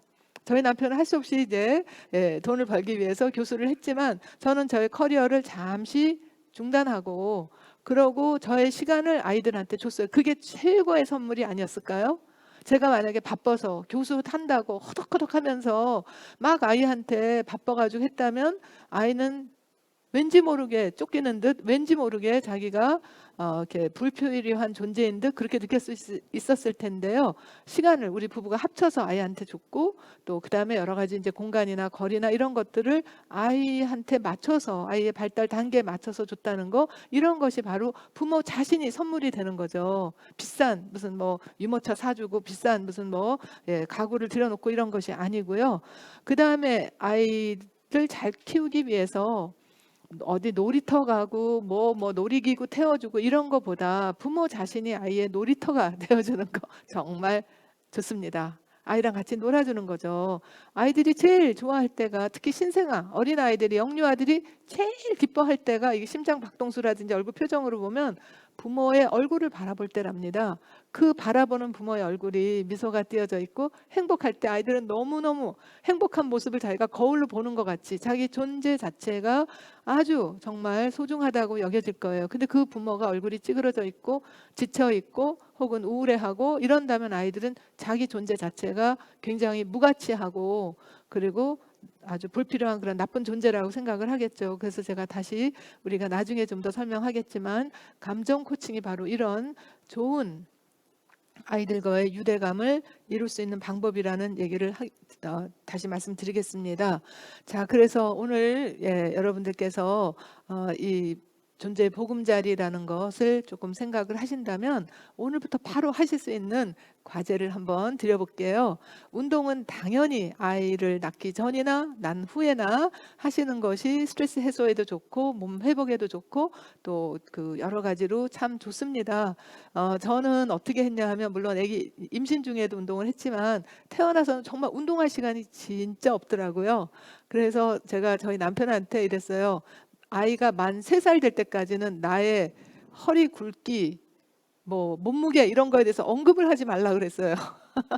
이거 정말 중요하거든요. 왜냐하면 많은 것들이 달라지는데 그랬는데 저희 남편이 그거 뭐 당연한 거라고 생각을 하다가 한 아이가 그 작은 아이가 한 2살인가 만 2살 때쯤 됐을 때 제가 맨날 집에서 트레이닝 바지 그 고무줄 바지를 입었더니 하하 고무줄 바지 입었네. 그래서 제가 그때 아 이제부터 운동을 해야 되겠구나. 그래서 아이 한 1시간은 당신이 전적으로 봐달라. 그리고 그 시간에 제가 이제 운동을 하고 그랬거든요. 시간을 서로 나눠서라도 운동은 꼭 하시고요. 그것을 운동 일지로 적으시면 더 좋습니다. 오늘 내가 몇 시간 몇 분 뭐 어떤 운동을 얼마큼 했다. 그 하고 나서 어떤 생각이나 느낌이 들었다. 한 줄만 적어도 돼요. 근데 그걸 쭉 보게 되면 저는 그것을 달력에다 쭉 표시를 했거든요. 예, 그렇게 하고 나니까 몸도 건강할 뿐 아니라 마음이 훨씬 더 가볍고 긍정적이 되더라고요. 두 번째 다행일기라는 것이 있는데요. 다행일기는 앉아서 집에서도 할 수 있어요. 운동 안 해도. 뭐냐 하면 머리로 다행한 거 3가지만 떠올려서 그걸 적으시면 돼요. 근데 어떻게 적냐? 첫 번째는 나는 뭐뭐라서 다행이다. 즉 나는 뭐 가족이 있어서 다행이다. 나는 집이 있어서 다행이다. 이런 식으로 뭐뭐라서 다행인 거 한 가지. 두 번째 나는 뭐뭐가 아니라서 다행이다. 예를 들어서 나는 무슨 뭐 그 뭐라 그럴까요? 그러니까 지금 막 전쟁 중에 있는 그런 그 전쟁터에서 지금 살고 있지 않아서 다행이다. 뭐 이런 식으로 혹은 나는 뭐라 그럴까요? 하여튼 뭐 노숙자가 이런 얘기하면 안 되겠지만 아무튼 나는 뭐 그러니까 그 굉장히 어려운 상황이 아니라서 다행이다. 이제 이런 식으로 뭐뭐가 아니라서 다행인 거. 그다음에 세 번째는 나는 비록 뭐뭐지만 뭐뭐가 아니라서 다행이다. 저 같은 경우 저는 비록 흰머리가 많지만 대머리가 아니라서 다행이다. 뭐 이렇게 써도 됩니다. 그래서 매일 이렇게 새로운 거, 다행한 거 생각하면서 이렇게 3가지씩만 적는다면 우리 뇌에 점점 긍정 회로가 생기게 되면서 정말 주변에 우리가 고마워할 거, 다행한 거 이런 것들이 자꾸 눈에 들어오게 되면서 우리 마음이 더 풍요로워지고 더 여유로워지고 그만큼 그 안에서 자라는 아이들의 마음도 더 따뜻해지고 더 풍요로워질 겁니다. 자, 오늘 강의는 여기까지 할게요. 예, 다음 2달 후에 또 뵐게요. 감사합니다. 그럼 이제 질의응답 받을까요? 네, 네. 질의응답 받으면 되겠습니다. 여러분들 어떠셨나요? 너무 좋은 강연 잘 들었죠? 다시 한번 박수 한번 부탁드릴게요. 박수 짝짝짝 한번 쳐주세요. 네, 감사합니다. 감사합니다. 네. 강의하시느라고 많이 힘들지는 않으시죠? 아니요, 저 시간이 이렇게 빨리 가는 줄 몰랐어요. 너무 빨리 가죠, 그죠? 예. 이제 벌써 2시 40분이 그래요. 지나가고 있습니다. 네. 자, 일단 너무너무 잘 들어주고 계셔서 일단 너무 감사하고요. 일단은 박사님께서 말씀해 주시는 내용이나 그것에 대한 공지는 제가 조금 있다가 새로 해드리도록 할 테니까 이전에 여러분들께서 사전 질문해 주셨던 내용들과 그리고 지금 실시간 채팅으로 질문해 주시는 그런 내용들에 대해서 지금 답변을 해드리도록 하겠습니다. 일단 박사님께서 여러 가지 많은 질문들을 보셨을 텐데 네. 그 중에서 몇 가지 이미 선택이 되어 있는 것 같죠? 네, 다 질문들이 너무너무 다 절실하고 또 중요하기 때문에 네네. 다 하고 싶었는데 시간상 제가 몇 개만 골랐습니다. 네, 일단 그래서 몇 가지 제가 직접 읽어드리도록 할 테니까요. 읽은 것 그것에 대한 답변 부탁드리도록 하겠습니다. 자, 일단 첫 번째 질문부터 하도록 하겠습니다. 이거 사전 질문 맞죠? 이거는 자, 이건 사전 질문이라고 하는데 자, 사전 질문 윤땡영님께서 질문해 주셨습니다. 저는 쌍둥이 예비맘입니다. 집이 작은 평수라 아이들을 위한 물리적인 공간이 협소합니다. 신생아일 때는 아기 침대에서만 생활할 것 같은데 뒤집기 이후부터는 물리적인 공간이 협소한 경우에 아이들에게 안전한 보금자리가 되려면 어떻게 하는 게 좋을지 궁금합니다. 아이들이 집에서 안전사고가 나지 않으려면 어떤 부분에 신경을 더 써줘야 하는지도 궁금합니다. 집이란 공간이 아이가 느낄 때 안전한 공간이라고 느끼지 않으면 보이는 반응 같은 것들이 있나요? 그 점도 궁금합니다. 라고 해주셨네요. 예, 아주 좋은 질문인데 시간이 네. 없어서 제가 빨리빨리 말씀을 드릴게요. 네. 일단 아기들이 어릴 때는요, 너무 큰 집보다는 오히려 작은 평수의 집이 더 좋습니다. 왜냐하면 그 아이도 부모를 볼 수 있고 부모도 아이를 볼 수 있기 때문이에요. 제가 미국에 있을 때 정말 어마어마한 저택에서 아이를 키우는 어떤 분을 봤는데요. 안 보이잖아요. 그러니까 거기다 뭐를 달아놨냐 하면 이렇게 모니터링해서 요즘 같으면 CCTV 있잖아요. 그래서 네. 엄마가 부엌에서 일할 때 아기 방이 너무 머니까 지금 거기에서 뭘 하는가 이렇게 먼 거리를 보더라고요. 그럴 때 아이들은 물리적으로 눈앞에 그 보호자가 없을 때 굉장한 불안감을 느낄 수 있거든요. 그래서 오히려 작은 집이 아주 어릴 때는 훨씬 좋은데 그런데 이때 저는 아기 침대보다는요 이것을 더 추천하고 싶어요. 그러니까 아이가 떨어지지 않는 그런 공간. 사실 크립이나 침대가 자리를 많이 차지하거든요. 저희도 그때 미국에 살면서도 침대는 없애고 밑에 조금 두툼한 매트레스를 쭉 깔아놨어요. 그러니까 잠잘 때 아이가 떨어질 염려가 없고, 그 다음에 혹시 아이들이 이제 뭐 기어다니거나 아니면 이제 아장아장 걷고 할 때 이렇게 넘어질 때 안전하게 그렇게 했거든요. 그래서 작은 평수라도 우리가 가능한 부딪힐 만한 가구 같은 거 없애고, 그리고 바닥을 편편하게 해주고 바닥에서 혹은 뭐 이렇게 매트레스에서 자게 된다면 그러면 훨씬 더 안전한 공간을 확보할 수가 있습니다. 아까 그 질문 조금만 다시 띄워주겠어요? 그 끝에 이제 아이가 이렇게 그 안전한 공간이라고 느끼지 못할 때 어떤 반응이 보이느냐 이러잖아요. 제일 많이 보이는 반응이요. 아이들이 징징대고 눈치를 보고 불안해하는 거예요. 예, 특히 이제 이 아기의 기질에 따라 조금 다른데 고반응 기질이 있고 좀 저반응 기질이 있는데요. 고반응적 아이들에게는 안전한 공간이라고 느끼지 않는다면 아이들이 많이 매달립니다. 어른들한테 안전하지 않으니까. 아까 제가 그 애기 원숭이도 천둥번개 들으면 빨리 그냥 헝겊인형이라도 가서 매달리려고 한다고 그러잖아요. 이런 접촉 위안이 필요하기 때문에 그래서 아이들이 징징대고 매달리고 그다음에 떨어뜨려 놓으려고 할 때 엄청나게 많이 울고 그렇습니다. 그런데 이것이 계속해서 만약에 거부되고 묵살되면 그 다음에 아이들은 어떠냐 하면 대개는 시무룩합니다. 그리고 관여를 안 하려고 그래. 피해요. 이제 이게 더 위험할 수도 있는데요. 매달리는 것보다도 더 위험할 수 있는데 회피형이라고 해서 이게 나중에 인간관계에도 엄청난, 특히 부부 사이에도 엄청나게 나쁜 영향을 줄 수가 있어요. 여러분 배우자가 회피형이면요. 아우 진짜 힘들어요. 아주 그냥 그 뭐라 그럴까 사랑 못 받는 기분 들고 거부당하는 기분 들고 막 이러는데 이게 특히 아이들의 경우 회피형들은 어떻게 보면 얼핏 보면 매우 독립적으로 혼자서도 잘 있고 징징대지도 않고 매달리지도 않으니까 얘는 굉장히 키우기 편하다. 천만의 말씀. 마음속으로는 깊은 소외감과 외로움으로 자존감도 낮고 자신감도 낮고 사람들과의 관계를 매우 불편해하면서 더 큰 문제를 있을 수 있어요. 그러니까 하나는 이제 매달리고 징징대고 불안해하는 거, 하나는 아예 관여를 안 하고 그냥 거리를 두려고 하고 이럴 때 이제 아이들이 굉장히 오랜 기간 동안 그 공간이나 혹은 집안의 분위기가 안전하지 않았다라고 느낄 때 보이는 거죠. 네, 질문 답변 잘 들어봤습니다. 잠깐만요. 조금만 더 추가적으로 말한다면 더 역류하는요. 집안에 많은 스트레스가 있을 때 애들이 막 토하거나 혹은 아토피로 나오거나 혹은 잦은 설사가 있거나 막 이런 신체적인 반응으로도 나오기도 합니다. 그래서 그것도 잘 봐야 돼요. 네.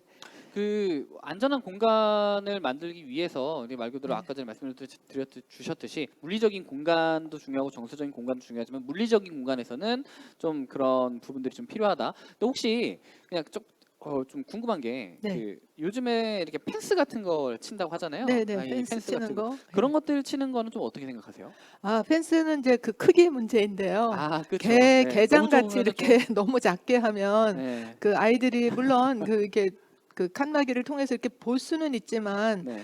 그것도 이제 아기가 아직 이렇게 뭐라 그럴까요? 이제 막 기어다니고 이럴 때 그럴 때는 할 수 없이라도 우리가 다양하게 안전을 해야 위해서 되니까. 하지만 그것도 어느 정도 공간을 두고 음, 더군다나 중요한 것은 아이들이 이제 거기서 꺼내달라고 요청을 할 때가 있어요.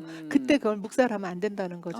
정말 그렇군요. 잠시 정말 부모가 잠시 왜 뭐 부엌에서 반찬을 하거나 혹은 화장실에 갈 때 그냥 놔두면 위험할 경우에는 거기라도 놔둬야 되겠죠. 그렇죠. 예, 네. 그렇지만 그것을 일종의 부모가 좀 뭐 편하게 하기 위해서 그러기 위해서 그냥 아이들을 가둬놓는 우리 혹은 뭐 감옥소 이런 개념으로 쓴다면 그건 아이들에게는 오히려 굉장히 좋지 않을 수가 있습니다. 네. 알겠습니다.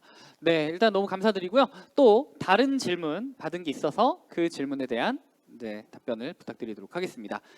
질문할게요. 자, 한땡화님께서 질문을 해주셨습니다. 좀 긴데요. 여러분들 천천히 이어폰이든 귀에 집중하셔서 제 목소리를 잘 들어주세요. 자, 물질적인 부분에 대해서 궁금한 점이 아이에게 장난감을 많이 제공해 주는 것이 좋을까요? 지인분 아이네 가면 진짜 장난감이 어마어마하게 많은데 그중 단 하나도 양보하지 않더라고요. 아이가 조금 산만한 것 같기도 하고요. 반면 또 너무 아무것도 없으면 아이가 심심해할 것도 같고요. 적당한 정도가 얼만큼인지 궁금합니다. 또한 정서적인 부분에서 수면 교육 시 부모와 함께 자는 게 좋은지 아님 따로 분리해서 자는 게 좋은 건지 궁금합니다. 수면의 질을 위해서는 분리수면을 하라는데 반면 부모와 함께 자는 것이 정서에 좋을 것 같아서요.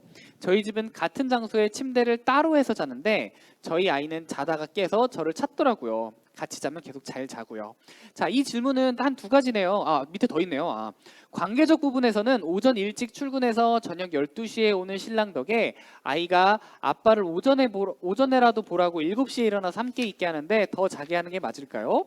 주말에만 보는 게 너무 마음 아파서요. 주말에만 놀아도 관계 형성에 큰 어려움이 없을까요? 라고 하셔서 이 질문 안에 한 세 가지 정도의 질문이 들어있네요. 네. 일단은 정리를 해주셨나요? 네, 제가 이 질문을 네, 이렇게 뽑은 이유가 이 안에 정말 많은 다른 모든 부모님들께서 네, 궁금해하실 내용들이 다 들어있어서 제가 말씀드릴 텐데요. 일단 장난감에 장난감과 대해서 말씀을 드리자면 아이들에게 이미 잘 만들어진 고가의 장난감을 주게 되면 여러분들이 줘보셔서 아시겠지만 아이들이 그것을 좋아하고 갖고 노는 시간은 매우 짧습니다. 일주일도 안 갑니다. 그리고 그 받을 때 되게 좋았던 거 그것만 기억하기 때문에 그러면 또 새로운 장난감, 또 새로운 장난감을 원해요. 그래서 정말 집안이 장난감으로 꽉 차는데 그러나 아이들이 그걸 가지고 그렇게 뭐 한두 가지 비싼 걸 가지고 오래 노는 것이 아닙니다. 두 번째로 중요한 것은 뭐냐 하면 이렇게 아이들이 사람과 애착이 형성되는 게 아니라 물건, 장난감으로 애착이 형성이 되면 나중에 커서도 물건으로 자기의 여러 가지 정서적 욕구를 충족하려고 해요.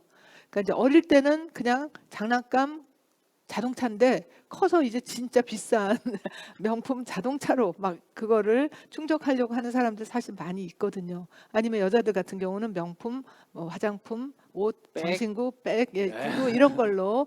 그래서 사실은 예, 이 장난감 많이 제공해 주는 거는 좋지 않습니다. 또 하나 좋지 않은 이유가 뭐냐 하면요. 사실 아이들이 그 발달 단계로 보면 특히 어릴 때는 부모가 제일 좋은 장난감이라 그랬어요. 부모 자신이 같이 놀아주고 안아주고 뭐 업어주고 이렇게 비행기 태워주고 이것이 아이들에게 정말 즐거움을 주는데, 그런데 이제 특히 한 만 3살부터 대여섯 살까지는요, 이때 아이들이 엄청나게 우뇌의 창의력과 상상력이 막 자라는 시기예요. 근데 그때 권총 같은 거, 뭐 애들 왜 그 뭐 살림도구 있잖아요. 소꿉장 같은 거 이런 거 아주 막 그냥 어른들 거를 축소한 것 같이 그런 걸 사주게 되면 오히려 창의력과 상상력이 확 줄어들어요. 그래서 그때는요, 애들이 나무 짝대기 하나 가지고도 이것이 총도 되고 칼도 되고 화살도 되고 뭐 여러 가지로 막 상상할 수 있고요. 아이들도 냄비 하나 가지고도 한참 놀릴 수 있습니다. 예, 그러니까 오히려 저는 아이들이 그 나이 때는요, 좀 그 확실하지 않은 어떤 그런 걸로 이것도 해보고 저것도 해보고, 그러니까 예를 들어서 이렇게 보재기나 이런 거 하나 가지고 아이가 머리도 써보고 스카프도 해보고 뭐 모두 해보고 막 이러는 것이 훨씬 더 즐겁게, 그리고 아주 굉장히 풍부한 상상력과 창의력을 키울 수 있는 방법이지, 아주 정교하게 어른들이 보기에 좋은. 그래서 제가 어린이집이나 유치원을 고를 때도요, 너무 고가의 장난감을 쫙 질벼놓은 거 가지 말라 그랬어요. 그런 데보다는 오히려 거기는 비싼 거 투자해놨으니까 되게 안 바꾸거든요. 오히려 예, 그냥 우리가 주변에서 흔히 볼 수 있는 그런 장난감이지만 계절마다 이렇게 자주 바꾸면서 아이들이 여러 가지를 접해보고 특히 이렇게 많이 그러니까 망가뜨려도 괜찮을 만한 거 있잖아요. 그런 것들이 많이 있는 것이 훨씬 더 좋습니다. 그래서 저는 장난감 이렇게 물질적으로 많이 해주는 건 아이들에게 결코 좋지 않다고 생각이 되고요. 분리수면에 대해서 조금 말씀을 드릴게요.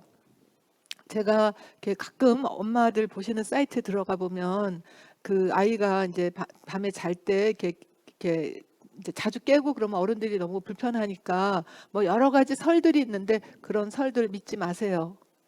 예, 그거는 주로 많은 그런 이론들이나 그런 애들 뭐 이렇게 해야 된다 저렇게 해야 된다는 것이 사실 부모에게는 매우 듣기 좋고 혹하는 거죠. 왜냐하면 부모가 좀 편하니까. 그런데 그 기준이 정말 아이의 정서인지 사회 발달에 건강하고 좋은 건가 기준으로 본다면 이렇게 생각하시면 돼요. 인류의 대다수가 굉장히 오랜 기간 동안 영유아들은 예, 부모와 함께 잤거든요. 만약에 아빠가 같이 못 자면 적어도 엄마, 할머니, 이모랑 같이 잤단 말이에요. 언니들하고 이렇게. 그래서 갓난아기들은 혼자 있을 때 매우 불안감을 느끼게 되어 있어요. 왜냐하면 혼자는 자기는 이거 취약성이 높은 거잖아요. 누가 와서 날 때리거나 훔쳐가거나 뭐 이렇게 해도 자기가 어떻게 도망가지도 못하고 말도 못하고 하니까 굉장히 취약성이 높기 때문에 불안감이 높은데, 이때 안전한 환경에서는 불안감을 높이 유지할 필요가 없잖아요. 그러니까 이게 안전한데 아기들의 입장에서는 자다가 눈이 깼는데 깜깜하고 아무도 없다. 이거는 죽음과 같은 공포를 줄 수가 있어요.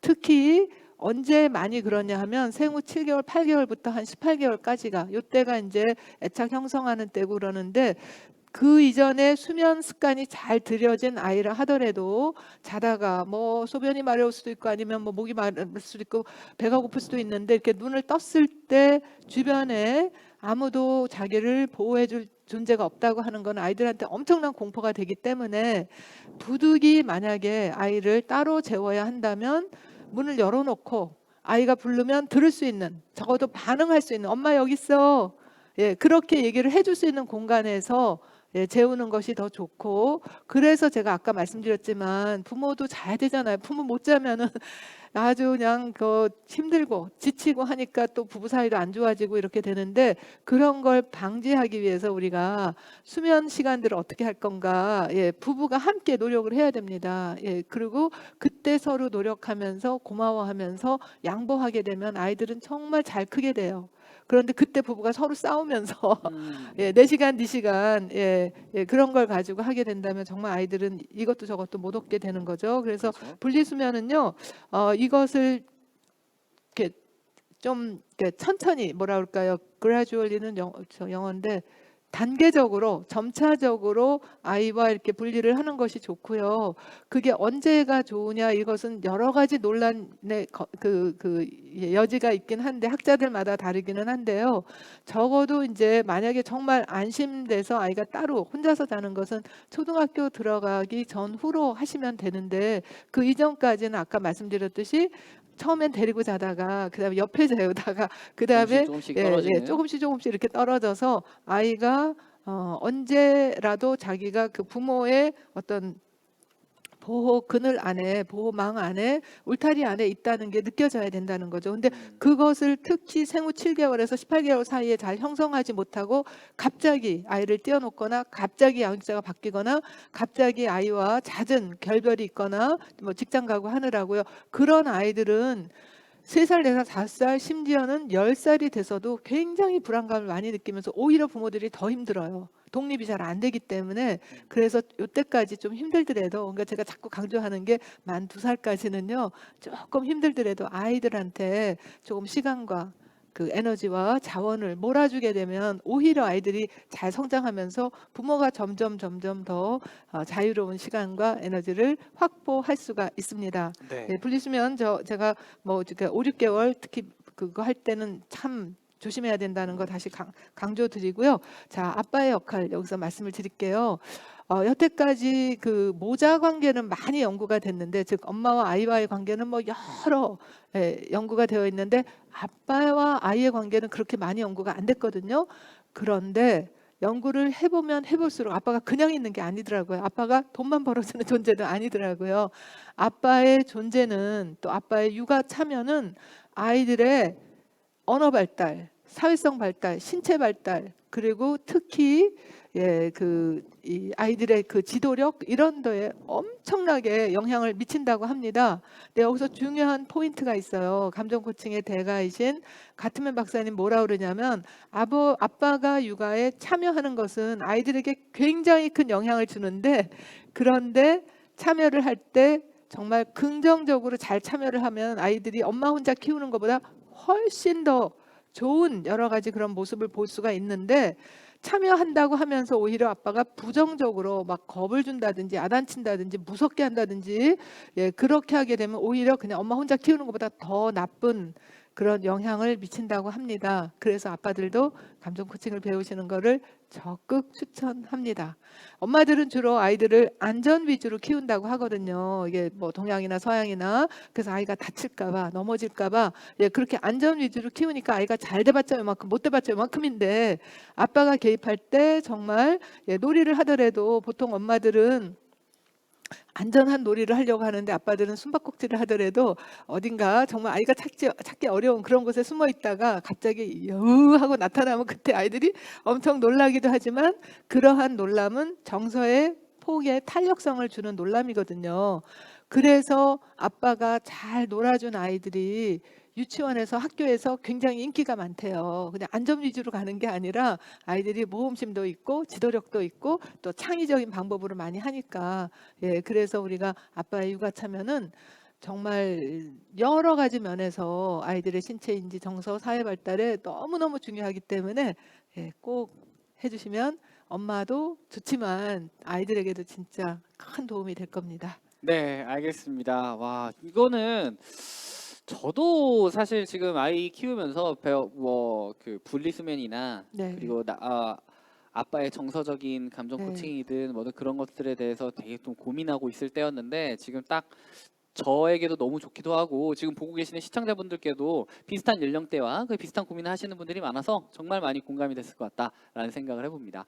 자, 그리고 또 이제 또 질문이 하나가 있는데요. 네. 그 지금 박땡민님께서 질문해 주신 내용이 있는데, 지금 보니까 질문 또 되게 많이 해주세요. 한 질문 여러 가지가 많은데 지금 질문해 주신 것들 중에서 여기 보시면 분리수면도 있고 아빠와의 네. 시간, 이 두 가지가 겹치는 다 부분이 있어서 있어서 마지막 거 하시는 네, 것 그래서 같아요. 네. 마지막 거를 네. 말씀을 드리도록 하겠습니다. 그래서 박땡미님, 네, 마지막 질문 보도록 할게요. 조금씩 배변 연습을 해보고 있습니다. 소변은 그래도 변기에 조금씩 보는데 대변은 변기에 앉기를 거부합니다. 대변은 꼭 서서 보려고 하고 있고요. 소변도 참다가 기저귀 한 번에 할 때도 있습니다. 스트레스를 받는 것 같아 천천히 시도해 보려고는 하는데 그래도 지금처럼 배변 연습을 하는 것이 괜찮은지 궁금합니다. 라고 했네요. 네. 잠깐만요. 근데 우리가 지금 3시까지인가요? 네, 그래서 지금 마지막 질문이 될 것 같습니다. 아, 사실 그 다음에 더 중요한 질문도 있긴 있었는데 그럼 그냥 그래요? 네, 아니, 이거 그러면 간단하게 해주시고 간단하게 하고 빨리 네, 예, 예. 네, 네. 그 이렇게 질문을 해주실 때 꼭 필요한 건 아이가 지금 생후 몇 개월인가 몇 살인가거든요. 그러니까 이 아이가 만약에 지금 생후 지금 배변 훈련하는 25개월 25개월, 예 예. 그러면은 예 당연히 그 처음에 아이들이 그러니까 소변은 보지만 대변은 예, 힘들어 할 수가 있는데요. 아주 중요한 것은 이것이 대소변 배변 훈련만 하는 시기가 아니라 이때 아이들은 또 굉장히 많은 다른 발달도 하거든요. 그래서 이것이 그러니까 대소변 가리는 것이 아이에게 큰 스트레스를 주면 안 되고 더욱더 가장 중요한 게 이때 아이들이 수치감을 느끼거든요. 맞아. 그러니까 뭐 대변에 대해서 이렇게 막 크게 야단을 치거나 훈련을 한다고 너무 아이들에게 스트레스를 주게 되면 이건 아이들이 이게 그냥 배변 훈련이 아니라 내가 뭔가 잘못된 아이 뭔가 엄청 나쁜 일을 한 거, 예, 그리고 엄청나게 부끄러워할 거, 예, 이런 그 정서 발달에 있어서 수치감이 이 시기에 너무너무 중요한 거기 때문에 그래서 스트레스를 주지 않고 이 어머니가 하시는 것처럼 천천히 시도를 하고요. 사실 이때 아이를 처음 키우는 그런 부모님들의 경우에는 다른 애는 20개월 했는데 왜 우리 아이는 25개월인데 아직 못하지 하지만 편차가 커요, 애들이. 그리고 지나고 보면 그거 별거 아니에요. 5개월 빨리 하나, 그쵸. 5개월 늦게 하나. 그러니까 그냥 편안하면 이거는 자연적인 생리 현상이기 때문에 잘 나오게 되어 있거든요. 그래서 혹시라도 그 뭐 어떤 부부 관계라든지 어떤 주변의 그런 상황에서 아이한테 스트레스를 주는 것은 없는지 또 아이의 배변 훈련에 대해서 지나치게 부모 자신이 예민하거나 빨리 이것을 끝내려고 하는 게 아닌지 이런 것들을 좀 보는 것이 더 좋을 것 같습니다. 네, 알겠습니다. 지금 사실 저도 굉장히 좀 고민되는 고민이라기보다는 생각하던 부분이었는데 이 부분도 또 되게 공감 좀 많이 배우게 되네요. 네. 자, 그 박사님께서 선택하신 질문 저게 정말 중요한 질문 정말 맞나요? 중요한 질문이에요. 알겠습니다. 네. 네, 조금 시간은 걸리더라도 한 번 더 여러분들께 말씀을 드리도록 할 테니까요. 조금만 더 집중해 주시길 바라겠습니다. 자, 이제 또 질문을 말씀드리도록 할게요. 박땡초님께서 말씀해 주셨는데요. 10개월 아가인데요. 졸릴 때마다 배고픈 게 아닌데 젖을 찾는데 안 주려고 해봤지만 컥컥거리면 엄청 자지러지게 울어서 목이 쉴 정도예요. 새벽 수유도 그렇고 자기 전에 분명 막수라고 먹은 지 1시간도 안 됐는데 울어서 안 주려니 버티니 목이 쉬어 결국 물려서 재웠어요. 애기 성향이 배고프면 엄청 자지러지는 타입인데 어떻게 해야 하나요? 그냥 졸릴 때마다 젖을 물려야 하는지 궁금합니다. 그래서 새벽에 잠든 후 3시간 후 또 깨서 젖 달라고 울어서 새벽 수유도 끊지도 못하고 있어요. 라고 하셨네요. 예, 정말 엄마가 얼마나 힘들지 제가 상상이 가는데요. 아이고, 참 예. 힘드시겠다. 그런데 이게 정말 중요한 게 얘가 10개월이라면 아까도 말씀드렸지만 분리에 대해서 아주 민감한 시기거든요. 즉 애들이 이제 낯가림이라고 해서 분리되는 것에 대한 굉장한 두려움과 불안감을 느끼는데 얘가 졸리거나 뭐 이럴 때 젖을 찾고 안 주려고 할 때 굉장히 컥컥거리고 자지러진다면 이미 아이가 자기 진정하는 그 경험을 제대로 못했다는 거예요. 갓난아기는 자기가 배가 고프거나 놀라거나 무섭거나 뭐 이럴 때 이것을 표현만 할 뿐 어떻게 스스로 이것을 조율해야 되는지 아직 모르거든요. 이때 양육자가 그것을 가서 아이고 배가 고팠네, 아이고 놀랐네 이렇게 해서 조율을 해주게 되면 아이들은 이제 우리 뇌로 보면 미주신경이라고 해서 그 진정하고 안심을 하고 좀 예, 그러니까 교감신경계가 이렇게 내려앉는 그러니까 좀 그 안정되는 그런 것이 이제 미주신경이 잘 발달하게 됩니다. 근데 이게 잘 형성이 안 된 그런 경험을 제대로 해보지 못한 아이들은요. 막 자기가 배가 고프거나 혹은 졸릴 때 이럴 때 그 굉장히 불편하잖아요. 그 불편함을 감당할 길을 모르는 거예요. 그러니까 자기가 할 수 있는 최대한의 어떤 뭐 컥컥거리거나 자지러지거나 막 이런 행동으로 그냥 표현하는 것 뿐이거든요. 그만큼 아기는 지금 엄청난 스트레스를 받는다는 거예요. 어른들이 볼 때는 정말 밉기도 하고 귀찮기도 하고 힘들기도 싫기도 하고 하고. 힘들기도 하고 그러겠지만 이 아기는 어른보다 훨씬 더, 왜냐하면 이게 뭔지도 모르고 어떻게 해야 되는지도 모르고, 그래서 우리가 아이들에게 바로 이런 것이 아이에게 이 자기 진정 능력 혹은 자기 조율 능력을 해줄 수 있는 아주 좋은 기회다라고 하면서, 아, 네가 지금 졸립구나, 혹은 네가 이렇게 미안이 필요하구나 하는 것을 아이한테 이렇게 말을 해주면서 위안을 주게 되면 아이들은 안심을 하게 되는 거죠. 아, 이게 죽을 것 같지, 혹은 이게 이렇게 무서운 게 아니고 괜찮구나, 누군가가 나를 이해해주고 받아주고 지지해주고 이렇게 돌봐주는구나라는 안심감이 들게 되면 얘는 나중에 이렇게 졸리거나 힘들거나 할 때도 이것을 조금 참아내는 내성이 생기게 되거든요. 그러니까 점점 더 키우기가 쉬워지죠. 이걸 그냥 야단을 치고 때리고 모른 척하고 하게 되면 아이는 점점 더 그러한 상황에서 어쩌지를 모르면서 이제 조금 더 크게 되면 뭐 안 사준다고 막 백화점에서 떼굴떼굴 굴르기도 하고 소리 치고 막 이러면서 더 큰 행동으로 나올 수 있겠으니까 지금이라도 늦지 않았어요. 지금 10개월이면 지금부터라도 여러분들께서 감정 코칭을 통해서 아이와 조율하면서 아이가 자기 진정할 수 있는, 그것은 어른이 진정돼야지 아이가 진정하거든요. 이것을 코-레귤레이션이라고 그래요. 함께 해줘야 돼요. 그게 되지 않으면 아이들은 이걸 혼자 습득하지 못합니다. 그래서 정말 중요하니까, 이거는 애 성향도 아니고 애가 나쁜 애도 아니고 엄마를 괴롭히려고 하는 것도 아니다. 단지 자기 진정 방법을 모르고 그것이 형성이 되지 않았으니까 우리가 키워주면 된다. 감정 코칭이 답입니다. 네. 네, 알겠습니다. 아, 네, 이렇게 질문을 여러 가지를 받아봤습니다. 어떠셨나요, 여러분? 아, 저희가 지금 질문 여러 가지가 받아봤는데, 지금 아까 전에 말씀해드렸다시피 지금 벌써 2회 차입니다. 2회 차이고 지금 챌린지 잊지 않으셨죠? 제가 챌린지에 대한 설명 다시 한번 좀 설명을 해드리고 가도록 하겠습니다. 챌린지 같은 경우에는 지금 매회 챌린지를 완료하시고 맘큐비키 커뮤니티 육아 챌린지에 인증하신 분들, 그분들 중 추첨을 통해서 푸짐한 경품이 제공됩니다. 이제 매회 참여를 해주시면 되는데 지금 뭐 3회 하루에 3회 참여하고 그런 게 아니라 기존에 1회 때 참여하셨던 그 글에 다시 추가를 하셔서 이렇게 수정하시는 형태로 적어주시면 됩니다. 그래서 네, 그렇죠. 네, 그렇게 해서 진행해 주시면 되고요. 제가 한 아이당 게시물 1개만 인정되니까요. 여러 개의 게시물 올리지 마시고 한 개의 게시물 생각날 때마다 추가해 주시기 바라겠고요. 글은 많이 크게 적으시지 않으셔도 되고 20자 정도 이내로 이렇게 적어 주시면 되겠습니다.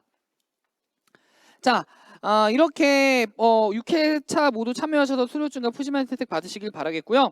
오늘 강연은요, 육아 초보 예비 엄마 아빠들이 다시 보기 하면 굉장히 도움이 될 만한 내용입니다. 그렇기 때문에 생방송이 끝난 후에 육아 포럼 유튜브 채널에 올라올 예정인 다시 보기로 저녁 시간이나 주말 시간 등 여유로울 때 꼭 배우자분과 함께 보시면서 아, 이런 내용이구나, 우리 아이에게 이런 내용이 있구나 라고 해주시면 되겠습니다. 그리고 지금 제가 아까 전에 말씀드렸던 그 게시물 같은 경우에 제가 하나 아이디당 게시물 1개만 인정된다 이렇게 말씀해 주셨는데 이번 이 챌린지 이번 회차는요, 글을 새로 올려달라라고 지금 말씀을 전달을 받았습니다. 그래서 이번 회차는 새롭게 글을 올려주시고요. 새롭게 글을 올리신 거를 앞으로 계속해서 수정해 나가는 형태로 하면 되니까요. 이번 회차는 새롭게 글을 올려주시길 바라겠습니다. 꼭 기억해 주세요. 여러분 채팅창으로 남겨주세요. 이번 회차는 어떻게 해야 된다고요? 새로 글을 올려달라라고 채팅창에 적어주시면서 머릿속에 기억하시길 바라겠습니다. 자, 이렇게 마지막으로 육아 포럼 시청자님께 한마디 부탁드릴게요. 네, 아이 키우는 거 정말 쉽지 않지만 또 우리가 잘 키우는 법을 배우면 아주 보람되고 좋은 일이기도 합니다. 여러분 용기 내시고 우리 또 2달 후에 다시 뵐게요. 감사합니다. 네, 다시 한번 좋은 강연 감사드립니다. 생방송 채팅 참여 이벤트에 당첨되신 분들은요, 4월 19일 발표 예정이니까요, 맘큐 고객센터 공지사항을 참고해 주시기 바라겠고요. 추가로 더보기란에 있는 설문조사에 정성스러운 의견을 남겨주시는 분들께도 푸짐한 선물을 드립니다. 실시간 채팅 많이 남겨주신 분들도요, 설문조사에 참여해 주셔야지만 저희가 선물을 보내드릴 수 있으니까요, 잊지 말고 꼭 참여하시길 바라겠습니다. 설문조사 말이에요. 그리고 맘큐앱의 맘큐위키에 육아 포럼 코너에서도 후기 댓글 남기기 이벤트도 진행 중입니다. 참여하셔서 또한 푸짐한 선물 받아가시길 바라겠습니다. 다음 회차 방송인 육아 포럼 122회에서는 최성애 박사님과 함께 건강한 양육법의 기본에 대해서 함께 알아보고 그 시간을 가져볼 예정입니다. 또한 맘키위키의 커뮤니티 코너의 Q&A에 궁금한 점을 여러분들께서 미리 남겨주시면 공감을 많이 받은 궁금한 점들을 선정해서 다음 회차 방송에 답변을 해드리도록 하겠습니다. 네, 이렇게 아쉽지만 유한 킴벌리 육아 포럼 121회 저희가 준비한 내용은 여기까지입니다. 네, 너무 아쉽죠. 시간이 너무 빨리 지나가는데요. 많은 분들이 정말 도움이 됐다고 그리고 감사하다고 정말 채팅을 많이 남겨주고 계십니다. 달래님, 톰과 젤리님 너무너무 많은 분들께서 남겨주고 계시네요. 저도 강연을 들으면서 너무나도 많은 생각을 했었던 시간이었는데요. 저의 마음과 여러분들의 마음이 동일하다는 생각으로 저도 굉장히 뜻깊은 시간이었던 것 같습니다. 그럼 이만 여기에서 121회 마무리를 해보도록 하겠습니다. 초보 엄마 아빠들의 든든한 육아 길잡이 유한 김벌리 육아 포럼 다음 시간에는 더욱더 알차고 좋은 내용으로 찾아오도록 하겠습니다. 오늘 함께 해주신 여러분 정말 감사합니다. 저는 사회자 이지훈이었습니다. 그럼 다음 편에서 만나요. 안녕.